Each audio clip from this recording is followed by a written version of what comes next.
republic such as we have supposedly in the United States, the primary purpose of government is to protect that which belongs to us as individuals.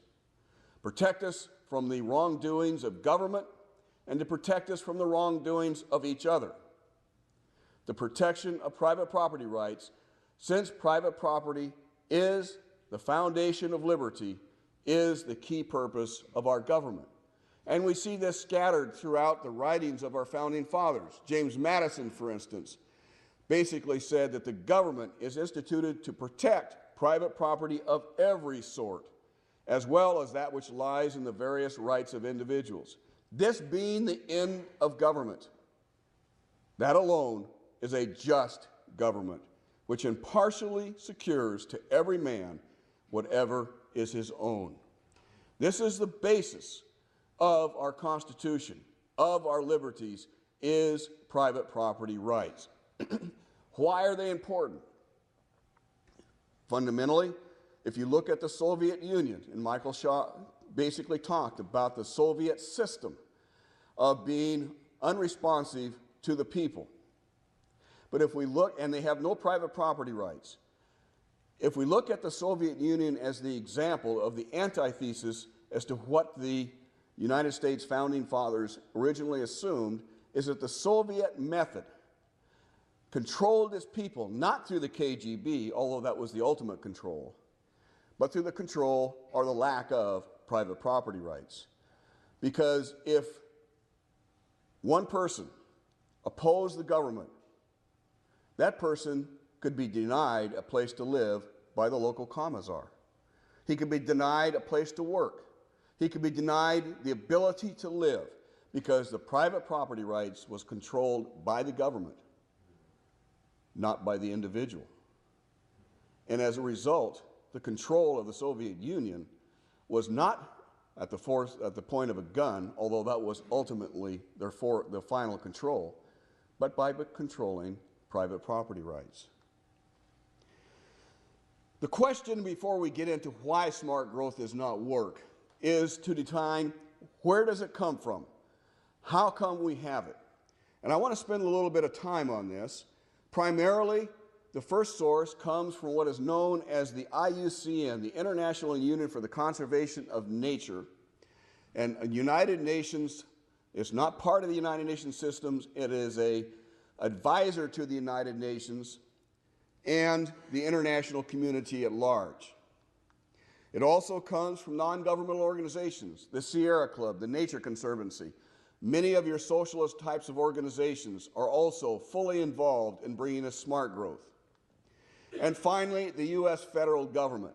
But how did they do this? In our last presentation by Michael Shaw, he listed all the things that the federal government is doing, the non-governmental organizations that are doing, and so forth. But how do they do it?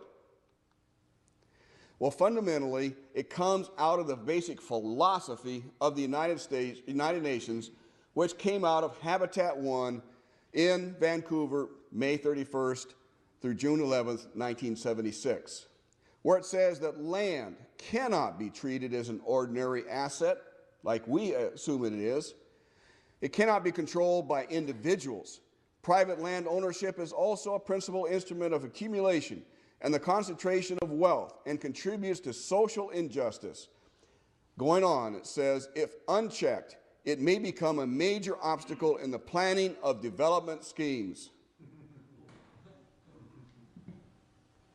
This is the philosophy of the United Nations, is that private property leads to tyranny. When we know, and the Founding Fathers knew, that private property was the essence of liberty. So we have an antithetical system. But this document actually goes on and says that the provision of decent dwellings and healthy conditions for the people can only be achieved if land is used in the interest of society as a whole. Public control of land use is therefore indispensable. In other words, according to the United Nations and the guiding philosophy that they have been operating under for almost 30 years now, is that private property belongs to the government to be used for their vision of social justice. and that individuals should not have the ability to actually own private land and use it for their own benefit. That is the guiding philosophy, and we need to understand this because much of the smart growth agenda, the entire environmental agenda, comes out of this philosophy in the United Nations. I call it the unholy trinity, made up of the United Nations itself, the World Resources Institute, the World Wildlife Fund for Nature, and the IUCN, the International Union for the Conservation of Nature. This unholy trinity is responsible for almost all of the environmental goals that have been established in your backyard today.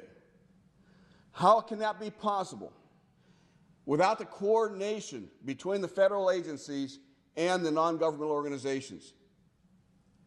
How is it possible? Because the IUCN, the International Union for the Conservation of Nature, has as its membership the United States Environmental Protection Agency, the U.S. Fish and Wildlife Service, the National Park Service, the U.S. Forest Service, and many, many other agencies, as well as the Sierra Club, the Nature Conservancy, National Wildlife Federation, National Audubon, the National Resources Defense Council, Environmental Defense Fund.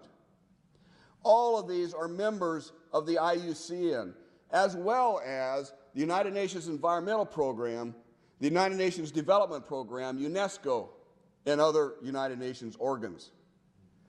These meet on a regular basis behind closed doors, where the press is not allowed, to develop basically their strategy to implement control locally.